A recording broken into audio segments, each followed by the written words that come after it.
আজ আমাদের অর্ডারটা এসেছিল ব্যানার্জি বাজারে ফিলিপস গলি থেকে। সেখানে আজ ছিল প্রীতি দিদিভাইদের নতুন ফ্ল্যাটে গৃহপ্রবেশ।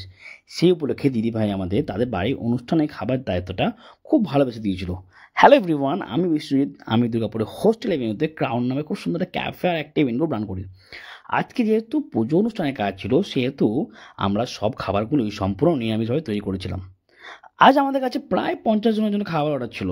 আজকে মেনুতে ছিল স্যালাড, ভেজ কাটলেট, বাসন্তী পোলাও, স্টাফ পটেটো, মটর পনির, চাটনি আর পাঁপড়।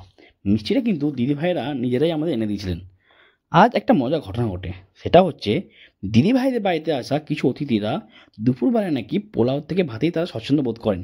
এটা জানার পরে দিদিভাইরা কিন্তু আমাদেরকে আগে থেকেই 5 জনের জন্য সাদা ভাত, ডাল, আলু পোস্ত, মিক্স ভেজ তৈরি করার কথা বলেছিল। আমরাও কিন্তু সেইভাবে তৈরি করে নিয়ে গেছিলাম। কিন্তু সেই অতিথিরা একটু পোলাও টেস্ট করার পরে তাদের এতটাই ভালো লেগেছিল যে তারা পোলাও ছেড়ে ভাতই নেয়নি। তারা পোলাওটাকে খুব স্বচ্ছন্দের সঙ্গে খেয়েছিলেন।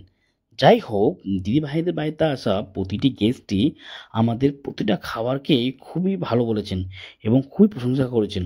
আর আমরাও সবসময় চেষ্টা করি যে কোনো অনুষ্ঠানে নিজেদের বেস্টটাকেই তুলে ধরার। আর তোমরাও যদি তোমাদের বাড়ি বা অফিসে যে কোনো ছোট বড় অনুষ্ঠানে এরকম সুস্বাদু খাবারের অর্ডার দিতে চাও, তাহলে তোমরা আমাদের সঙ্গে কিন্তু যোগাযোগ করতে পারো। আর আমরাও চাইবো আমাদের খাবারের টেস্ট ও সার্ভিস দিয়ে তোমাদের প্রতিটা অনুষ্ঠানকেই স্মরণীয় করে তুলতে পারি। আজকের ভিডিওটা এই পর্যন্তই। দেখা হচ্ছে পরে।